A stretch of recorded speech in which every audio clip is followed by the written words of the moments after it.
이제 부패재산 몰수법의 6조에 보면요. 그런데 범죄 피해자가 직접 민사소송을 해서 피해 보라기가 심히 곤란한 것으로 인정되는 경우에는 국가가 그 범죄자한테 피해 추징을 한 다음에 그거를 피해자한테 환부하는 절차를 할 수 있다고 되어 있습니다. 근데 이 경우에는 재판부가 지금 여러 가지 뭐 지금 말씀드린 길어지니까 짧게 얘기하면 여러 가지 상황을 보니 지금 이 성남도시개발공사가 민사소송으로 범죄 피해를 회복하기가 그 심히 곤란한 상황으로 상당 기간 앞으로 장기간 심히 곤란한 상황으로 보이기 때문에 나는 추징을 하겠다. 일단 이 부분을 판정을 해놓고 그래놓고 484억 원 한 거기 때문에 428억 원. 아 죄송합니다. 김만배 씨에 대해서 428억 원 한 거기 때문에 그렇기 때문에 이제 당장 최소한 상당 기간은 민사소송을 통해서 그러니까 성남도시개발공사가 피해 회복을 하는 게 심히 곤란하다는 것이 1심 재판부의 판단인 거죠. 그런데 정치권 민주당에서는 민사재판으로 추징이 가능한 거 아니냐 이런 얘기를 하고 있거든요. 그러니까 제가 지금 말씀드렸듯이 그러니까 민사재판 할 수는 있습니다. 그런데 지금 사정을 또 재판부가 여러 가지 사정을 얘기하면 예를 들어서 형사재판이 끝나야 통상적으로 민사재판이 정해지는데 원래 그렇죠. 근데 이재명 대통령 재판이 중단돼 있고 등등을 했을 때 형사 소송이 다 끝날 때까지 성남도시개발공사가 민사소송으로 피해 회복을 하기가 심히 곤란한 상황으로 보는 것이 상당하다. 그렇기 때문에 국가가 추징을 하고 그거를 환부까지는 얘기 안 했지만 추징을 해야 한다라고 결정하고 그래서 따져보니까 428억 원을 김만배 씨한테 추징을 해야 된다. 이렇게 말한 것이라 지금 현재 상황에서 민사소송을 통해서 추징 그 손해 피해 회복을 하기가 쉽지 않고 곤란한 상황이라는 건 재판부가 인정한 상황이고요. 주영진의 뉴스 입격 다시 돌아왔습니다. 말씀드린 대로 SBS의 임찬정 법조 전문기자 나와 있습니다. 어서 오십시오. 네, 안녕하세요. 지난 주말 일요일 오늘 뭐 상당히 좀 바쁘죠? 예, 저 뭐 뉴스 많은 뉴스가 있었습니다. 검찰이 대장동 사건 관련자들 뭐 김만배 씨, 유동규 전 본부장 이런 1심 판결이 나왔고 원래 일주일 안에 항소를 해야 하는데 그게 지난주 금요일 자정이었습니까? 예, 맞습니다. 그때까지는 항소장을 이제 법원에 접수를 했어야 되는데요. 접수를 안 했기 때문에 이제는 뭐 항소를 포기한 걸로 간주돼서 이제는 더 이상 항소는 할 수 없습니다. 검찰은요. 그날 실제로 임찬정 기자 취재 결과 그 검찰 수사관들이 혹은 검사가 그 항소장을 들고 법원에 가 있었습니까? 자정 임박한 그렇게 시간에? 지금 검찰에서는 얘기를 하고 있습니다. 왜냐하면은 이게 그 결과가 7분 전까지 자정한 7분 전까지도 지금 대검이나 수뇌부에서 결정 안 해줬기 때문에 근데 뭐 7분 전에라도 이제라도 접수를 해라 그러면 바로 내야 되지 않습니까? 물론 뭐 이제 서울중앙지검에서 이제 법원까지 거리가 멀지는 않지만 7분이라는 건 좀 아슬아슬하잖아요. 그러니까 미리 이미 가서 기다리고 있었던 거죠. 그리고 사인이 나오면 바로 접수하려고. 자, 그러면 검찰이 항소를 하지 않았다. 하지 않게 된 과정, 경위 뭐 지난 주말과 오늘까지 상당히 많은 기사들은 나왔습니다만 전체적으로 보면 중앙지검장과 검찰총장 권한대행의 생각이 달랐다? 그러니까 정확히 말하면 오늘 정성호 장관도 오전에 얘기를 하는데 처음에는 대검에서도 항소를 뭐 사실 항소를 하는 게 훨씬 덜 이례적인 어떻게 보면 자연스러운 과정이니까 항소를 하겠다는 의견을 피력했다는 겁니다. 법무부에도. 그런데 이제 법무부에서는 그거는 구체적인 사건지는 아니라고 하는데 뭐 신중했으면 좋겠다라는 취지의 의견 정도는 밝혔고 그 이후에 대검에서 그냥 항소를 안 하는 걸로 결정한 걸로 자기들은 알고 있다라고 말하지 않았습니까? 정성호 장관이. 그러니까 이거는 일단 정성호 장관의 얘기니까 일단 당연히 사실인 것 같고요. 그러니까 이걸로 봤을 때는 대검하고 중앙지검 수뇌부 모두 처음에는 항소할 뜻이 있었는데 그게 뭐 법무부의 참고 의견을 참고해서 결정한 것인지 아니면 어떤 다른 이유인지는 모르겠지만 중간에 어떤 시점에 이제 항소가 어렵다. 법무부에서 명시적인 사인을 주지 않으면 항소가 어렵다는 취지로 바뀌었다가 결국에는 이제 최종적으로는 이제 항소를 하지 않기로 결정을 한 거죠. 그 결정 시점이 항소를 해야 하는 그 시점 만료가 임박해서까지 그러면 뭔가 계속해서 뭐 고심, 충돌, 뭐 갈등 이런 게 있었다고 볼 수 있는 겁니까? 그러니까 뭐 일단은 정성호 장관 얘기에 따르더라도 이제 신중했으면 좋겠다라는 의견을 밝힌 게 그 항소 접수되는 마지막 날인 자정인 금요일 날 밝혔다는 거잖아요. 의견을 정성호 장관 스스로 얘기한 게. 그러면은 그 이후에 뭐 검찰 내부에서 어떤 일이 있었는지는 사실 지금 아직 사실관계가 명확하지 않지만 분명한 거는 이제 공판 업무를 담당한 공판팀은 항소를 해야 된다는 의견이 있었고 그 중앙지검장까지는 항소를 해야 한다는 의견이 명확히 있었는데 그런데 이제 결과적으로 공식적인 최종 결정권은 대검이 가지고 있는 검찰총장 권한대행이 가지고 있는데 검찰총장 권한대행이 원래는 항소를 하겠다는 의견이었다가 어느 시점에 그 마지막 날 최소한 마지막 날의 마지막 시점 이전에 어떤 경위로 인해서 의견을 바꾼 거죠. 근데 그게 어떤 경위로 인해서 정확히 어떤 시점에 바꿨는지는 아직까지 명확하지가 않은 겁니다. 그 노만석 검찰총장 권한대행이 법무부 의견을 참고하여 이런 이야기를 했죠. 예. 근데 통상적인 참고 수준이었다. 예. 사건 지휘를 받은 거 아니다라는 취지로 이야기한 것이죠. 사퇴 의사를 표명한 정진우 서울중앙지검장은 나는 항소해야 한다고 했는데 검찰총장 권한대행의 생각은 달랐다. 그렇죠. 예. 그래서 대검의 생각을 따를 수밖에 없고 예. 그렇게 결정이 났기 때문에 나는 그만두겠다. 예, 뭐 그런 취지로 이제 어제 입장문을 밝혔죠. 근데 예. 이게 또 묘한 게 예. 어제 이제 검찰총장 노만석 검찰총장 직무대행이 권한대행이 예.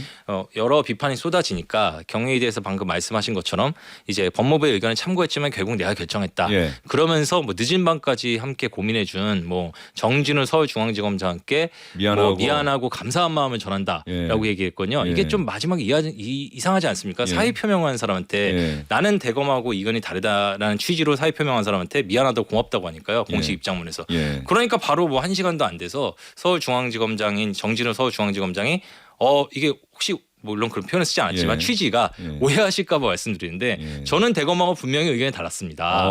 라는 취지의 입장을 밝힌 거죠. 제가 예. 사표를 낸 거는 예. 뭐 우리 대검하고 제가 의견을 조율해서 이렇게 낸 게 아니라 저는 어쩔 수 없이 지휘권이니까 따르겠지만 그에 대한 항의의 취지로 나는 따르지 못하겠다, 그러니까 동의하지 않았다는 것을 표시하는 취지로 사의를 냈다라는 점을 명확히 한 거죠. 예. 여기 제가 임찬종 기자 SNS도 봤는데 예. 그 노만석 대행의 그 예. 입장 표명문 보면 예. 그 마지막에 약간 엄중한 시점인데 예. 뭐 수상 소감 어디 예. 상 받고 수상 예. 소감 얘기하듯이 미안하고 고맙다라고 이야기하는 거. 그리고 미안하고 고맙다라고 하는 이야기가 약간 나도 생각은 사실은 그 미안하고 고마운 이유를 생각해 보니까 정진우 서울중앙지검장하고 크게 생각이 아주 완벽하게 다르지는 않았다 뭐 이런 느낌도 약간 있는 것 같은데. 그리고 그런 시각도 있는데요. 예. 그러니까 일각에서는 뭐 검찰이나 이제 법조 일각에서 이런 시각이 있습니다. 결국에는 이게 나중에 책임을 묻는 자리에 왔을 때 자리가 만약에 그런 자리에 가게 됐을 경우에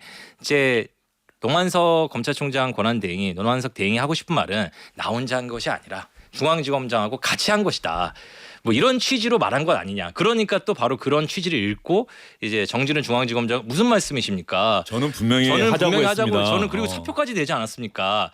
그런 서로 간에 이제 공방을 주고받은 거 아니냐. 예. 이런 해석도 있습니다. 근데 뭐 그건 공식적으로 양쪽에서 얘기한 것이 아니니까 뭐 정말 그런 것인지 아니면 아닌지는 뭐 나중에 지켜봐야겠죠. 자, 오늘 그래서 가장 많은 관심이 정성호 법무부 장관이 너무나 많은 논란이 생기다 보니까는 기자들에게 미리 예고를 한 거죠. 오늘 네. 출근길에 제가 기자들의 질문을 다 받겠습니다. 예. 뭐든지 질문해 보십시오라고 이야기를 했는데 정성호 장관 이야기 한번 들어보겠습니다.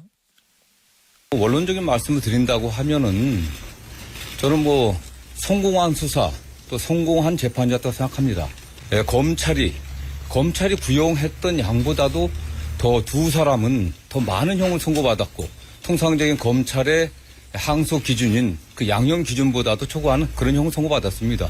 또 공판 검사들도 최선을 다해 공판 유지를 해갖고 공소 유지를 해서 그에 합당한 결과를 냈다고 생각합니다. 항소는 신중하게 좀 고려해라 그런 의견을 전달을 했던 게 맨 처음에 사건이 그냥 보고되면은 그렇게 했으니까 알아서 잘 판단하러 한 거고 그 이후에 국회 그 예산 그 종합 질의가 있었고 우리 법사위도 예산 질의 및 또 현안 질의가 있었습니다. 그거 준비하느라고 정신이 없어갖고요. 크게 신경은 안 쓰고 있었고 그 다음에 제가 알기로는 대검의 의견이 이게 뭐 항소 필요성이 있다 그렇게 보고받은 것으로 알고 있습니다. 그다음 그때쯤에 처음이 아니라 두 번째 보고 왔을 때 신중하게 판단하면 좋겠다. 전반. 왜냐하면 아시는 것처럼 형 선고가 검찰 구형량보다도 더 높게 나온 부분도 있고 뭐 크게 법리적인 측면에서 저도 개략적으로 판결을 받지만 크게 문제되지 않는다는 측면이 있었고요. 자, 처음에는 원론적으로 항소 여부를 신중히 알아서 판단하라고 했다. 그리고 지금 방금 그 정성호 장관 이야기 중에 후반부 부분이 가장 핵심적인 것 같은데 두 번째로 대검에서 보고가 왔을 때 대검은 항소할 필요성이 있다는 취지로 얘기를 했다는 거고 검찰 구형보다 높은 형량이 선고된 게 있기 때문에 법리적으로 큰 문제가 되지 않는다. 굳이 항소할 이유가 있겠느냐는 취지로 판단했다라고 하는 게 정성호 장관 이야기인 것 같고요. 여기는 안 나오는데 항소 마감 당일이었던 지난주 금요일 대검이 일선부서에서 항소하려 한다고 다시 보고가 올라왔는데 그때 종합적으로 잘 판단해달라고 이야기를 했다. 그날 오후에 남욱 씨 이번에 재판 받았죠? 유죄 나왔죠? 검사가 배를 가른다고 했다는 상당히 충격적인 증언을 했는데 사건이 계속되면 오히려 더 정치적인 문제가 될 것이라고 판단했다고 이야기했다. 자, 정성호 장관 이야기의 취지를 우리 임찬동 기자가 좀 설명을 좀 이해하기 쉽게 좀 해주시겠어요? 그러니까 정성호 장관 얘기는 그러니까 이게 좀 구별해서 볼 게 있는데 본인의 판단이 있고 그 판단을 대검에 전한 부분이 다는 아니다라는 겁니다. 그러니까 정성호 장관의 이야기는 처음에는 그냥 보고를 받았고 그 다음에 항소 필요성 보고를 받았을 때는 이제 신중히 판단했으면 좋겠다. 신중히 검토하라는 취지로 그냥 참고하라는 취지의 의견을 얘기했다. 근데 이제 뭐 주영진 앵커 잘 아시겠지만 네. 하급자가 공직사회에서 하급자가 뭐를 하겠다고 했을 때 그건 좀 신중했으면 좋겠다. 가령 이런 거죠. 이제 항소를 해야 할 필요성이 있습니다. 네. 뭐 알아서 하십시오. 네. 이제 그렇게 하십시오라고 대답을 안 한 거잖아요. 네. 그리고 그렇죠? 신중히 판단해라는 취지니까 네. 뭐 근데 그게 꼭 공직사회뿐만 아니라 어느 조직이나 하급자가 상급자의 보호를 하겠다고 보고하는데 신중히 좀 판단해라라고 하면은 그거는 사실은 좀 안 했으면 좋겠다라는 취지로 해석될 수 있잖아요. 네. 충분히 일상적인 대화에서. 네. 근데 문제는 뭐 그게 그렇다고 지휘를 하거나 명시적으로 하지 말라라는 얘기를 한 건 아니라는 거예요. 근데 거기다 플러스 거기다 더해서 본인의 생각에는 이게 이미 금요일 날 공판 과정에서 남욱 씨가 충격적인 증언도 해서 정치적인 논란이 더 거세질 수도 있고 또 구형량 중에 5명 중에 2명에 대해서는 구형량보다도 형이 더 나왔기 때문에 자기 생각에는 정성호 장관 본인 생각에는 이게 항소할 필요가 있겠느냐라는 생각은 나는 가지고 있었다. 하지만 표현은 뭐 그냥 참고 의견을 내면서 뭐 신중히 판단했으면 좋겠다. 종합적으로 판단했으면 좋겠다. 이런 정도 얘기만 했다. 이게 이제 정성호 장관 이야기입니다. 그러면 결과적으로 이거 최종적으로 결정한 사람 그리고 결정에 대한 책임을 져야 할 사람은 노만석 검찰총장 권한 대행이다라는 게 정성호 장관의 이야기다라고 해석하면 되는 겁니까? 그리고 노만석 검찰총장 권한 대행도 예. 그 입장문에서 앞서 낸 입장문에서 이건 본인이 결정했다고 하니까요. 지금 현재 법무부 장관과 검찰총장 권한 대행의 이야기를 종합해 봐도 일단 이거는 법무부는 통상적인 수준의 참고 의견을 냈고 그다음에 결정은 결과적으로 검찰총장 권한 대행이 했다고 하니까 현재 상황에서는 이제 검찰총장 권한 대행이 책임을 진 상황이죠. 다만 이제 거기에 대해서 이제 여러 의혹이 제기되는 게 아니 그렇다면 왜 주중까지는 분명히 항소 필요 의견이었던 검찰총장 권한 대행이 왜 갑자기 의견을 바꿨으며 이 의견을 바꾸게 된 것에 인과관계가 성립하는 요소가 무엇이냐 이거에 대한 의혹은 계속 남는 거죠. 법무부 의견을 참고하여에 들어가 있다 이렇게 보면 되겠습니까? 근데 그 참고라는 게 그러니까 이제 거기에 대해서부터 법무부 의견은 항소 안 하는 게 좋겠다라는 뜻이었다고 해석하면 되는 거 아니에요? 그렇게 해석이 되죠. 하겠다고 했는데 신중히 판단했으면 좋겠다라고 했으니까. 그런데 이제 문제는 그것을 그럼 어떻게 그것이 외압인지. 근데 그게 단순히 장관의 말 한마디가 아니라 그럼 그 사이에 장관뿐만이 아니라 장관의 뜻을 대리한다고 여겨지는 뭐 차관이라든가 다른 법무부 관계자들이 대검이라든가 일선 검찰청이나 어떤 의사소통을 했는지 또 그런 것들을 일선 검찰청이나 대검 차원에서 어떤 식의 의사로 받아들였는지 어느 정도의 뭐 그냥 정말 참고 의견이라고 생각했는지 압력이라고 생각을 했는지 지시라고 생각을 했는지 실질적인 의미에 네. 그런 것들이 이제 나중에 밝혀질 수 있겠죠. 근데 지금 현재로서는 어쨌든 노만석 총장 직무 대행 권한 대행은 어쨌든 내가 책임지고 결정한 거다라는 입장입니다. 자 그러면 뭐 좋습니다. 임찬호 기자도 오늘 바쁠 텐데 그 검찰 구형량보다 더 높은 형량을 선고받은 경우를 정성호 장관이 굳이 항소할 이유가 있느냐라고 하는 결정적인 근거로 들었는데 5명이죠 이번에. 예. 김만배 씨가 일단 더 많은 그 형량을 선고받은 게 유동규 전 본부장, 정민용 변호사. 정민용 변호사. 네. 그러면 네. 이걸 분리해서 두 사람은 항소하지 않더라도 나머지 3명에 대해서는 항소할 수 있는 것 아닙니까? 제가 그 부분은 사실 저 정확히 못 네. 알아봐서 모르겠는데요. 근데 기본적으로 검찰의 입장은 근데 이게 형량뿐만이 아니라 무죄가 난 혐의들이 있지 않습니까? 예. 그러니까 무죄가 난 혐의들에 대해서는 다른 재판들하고 다 연결이 돼 있고 또 법리적으로 다툴 여지가 많아서 다 항소를 해야 된다는 입장입니다. 왜냐하면 이게 뭐 예를 들어서 형량이 더 많이 나온 유동규 씨에 대해서도 무죄가 난 부분이 있고요. 그리고 더 이제 크게 두 가지인데 하나는 이제 법리적 이유로 무죄가 난 부분들이 있고 또 양형에 있어서 어쨌든 검찰이 구형한 대로 양형이 안 나온 부분도 있고 또 하나는 또 추징금 관련해서도 이제 검찰이 생각하기엔 자신들이 추징 요청한 것보다 너무 적은 금액이 추징금으로 결정이 됐기 때문에 사실은 이거 추징금이 대단히 중요한 포인트잖아요. 예. 이번 이 대장동 개발업자들에 대한 네. 그 재판에서 네. 왜냐하면 그 엄청난 사적 이익을 취했다라고 하는 게 그동안 우리가 몇 년 동안 이 논란 속에서 예, 우리가 논란이었죠. 주목했던 게 그 부분이었잖아요. 네. 그런데 추징금이 김만배 씨 28억. 428억 원이 사실상 거의 전부다. 민간업자들 중에서는 김만배 씨만 400, 나머지는 추징금이 없고요. 김만배 씨만 428억이 됐습니다. 그리고 뭐 유동규 씨 등등도 추징금이 일부 있죠. 제가 보니까 검찰이 구형을 할 때 네. 김만배 씨에게는 징역 12년에 추징금 6,112억 원을 네. 구형을 했는데 결과적으로 김만배 씨는 징역 8년. 구형량보다 4년 네. 적게 나왔고 추징금은 완전히 6,112억 원에서 428억이 됐고 네. 또 하나 남욱 변호사 징역 7년에 추징금 1,011억 원 구형했는데 선고된 건 징역 4년 추징금은 없네요. 예, 없습니다. 그럼 추징금은 없다. 오케이. 또 있습니다. 정민영 회계사 징역 10년에 추징금 647억 원 선고했는데 징역 5년 추징금이 또 없네요. 예. 그 정영학 회계사 말씀하시는 예, 정영학 거예요? 회계사. 예, 예, 예, 예. 예. 그리고 정민용 변호사가 징역 5년에 벌금 74억 원, 추징금 37억 원 구형이 됐는데 징역 6년, 1년 더 많이 나왔고 예. 벌금이 38억 원, 추징금은 37억 2,200만 원.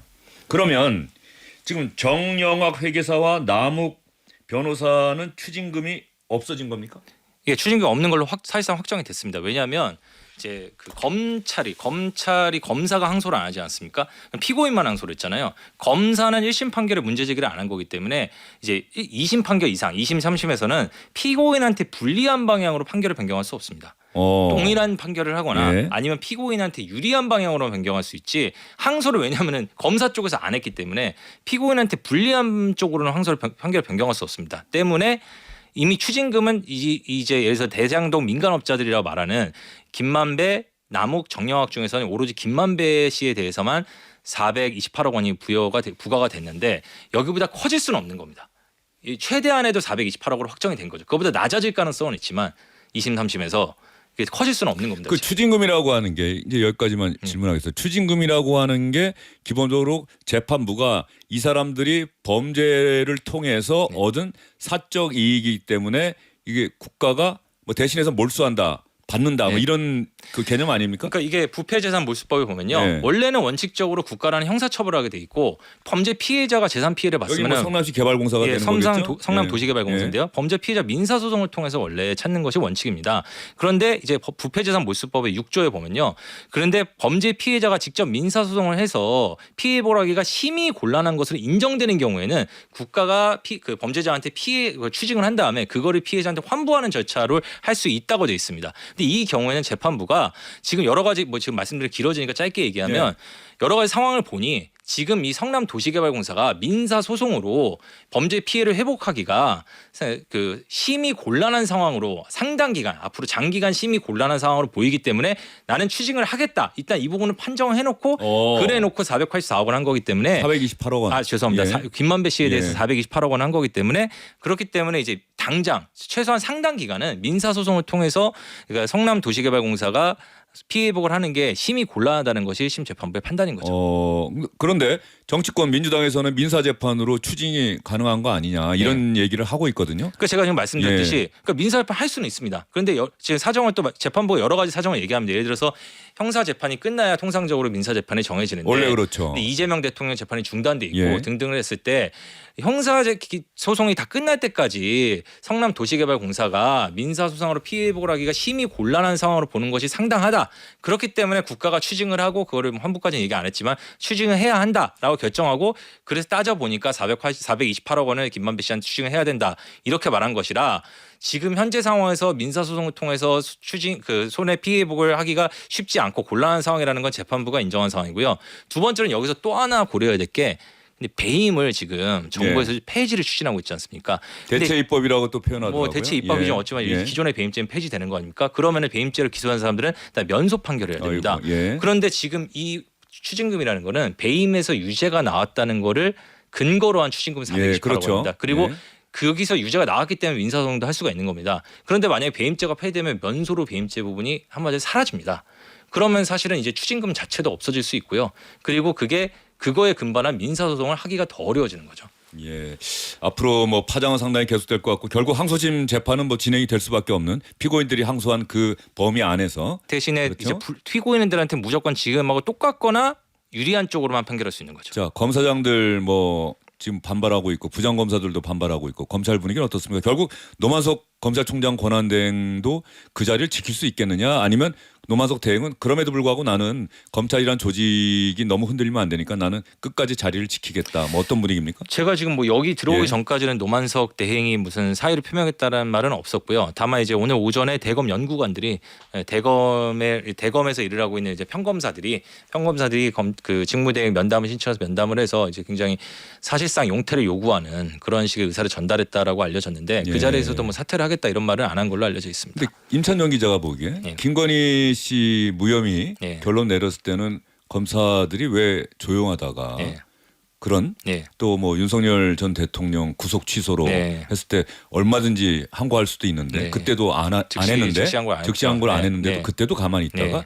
왜 이번에만 이렇게 또 크게 반발들 하느냐 이거 문제 아니냐 선택적 반발 아니냐 이런 비판도 있는데 어떻게 보세요? 기본적으로 그거는 이제 정치적인 평가인 것 같은데 저는 그렇게 볼 수 있는 측면이 충분히 있다고 봅니다. 특히 윤석열 정부에서 이제 좀 불합리해 보이는 또는 명백히 불합리한 그런 결정을 검찰 대검 수뇌부가 내렸을 때 지금 정도로 반발하지 않았거든요. 예. 그럼 분명히 그와 관련된 정부의 대통령이 검찰총장 출신이라는 게 저는 분명히 작용했을 거라고 봅니다. 그렇기 때문에 어떤 그 당시에는 너무 실제로 반발을 일부 몇 명이 했더라도 굉장히 규모가 작았다가 지금 이렇게 대대적으로 하는 거는 좀 다른 거 아니냐는 비판은 또 검찰이 지금 감수해야 되는 측면이 있다고 봅니다. 그건 감수해야 되는 측면이 충분히 있다고 보고요. 다만 이제 그건 이제 정치적인 거나 어떤 검찰 조직에 대한 평가의 문제고 이 사안의 이 결정 사안이 이런 항소 포기 결정이 정당했는지 여부에 대한 판단은 또 그거와 별도로 해야 되는 게 아닌가 싶습니다. 임찬영 기자의 이야기는 자 이번에 항소 포기를 둘러싼 항소를 하지 않은 것을 둘러싼 논란 시시비비는 그것대로 가리고 네. 검사들이 선택적으로 반발하고 있다는 부분은 또 그것대로 또 가리고 그거는 이렇게 뭐 해야지 후반부에 너무 집중해서 전반부까지 너네 검사들은 문제야라고 해버리면 곤란하지 않느냐 뭐 이런 취지니까 그러니까 검찰 조직에 대한 평가의 문제와 이 결정이 정당하냐 아니냐의 문제는 별도라는 거죠. 검찰 조직이 선택적으로 분노를 하고 선택적으로 반발을 했다라는 부분은 평가는 충분히 그대로 할 수 있는 것이고요. 예. 예, 알겠습니다. 임찬영 기자 오늘 바쁜데도 오늘 주영진의 뉴스 직격 나와주셔서 아마 많은 분들이 이해하시는데 도움이 됐을 것 같습니다. 말씀 잘 들었습니다. 네, 감사합니다. 예.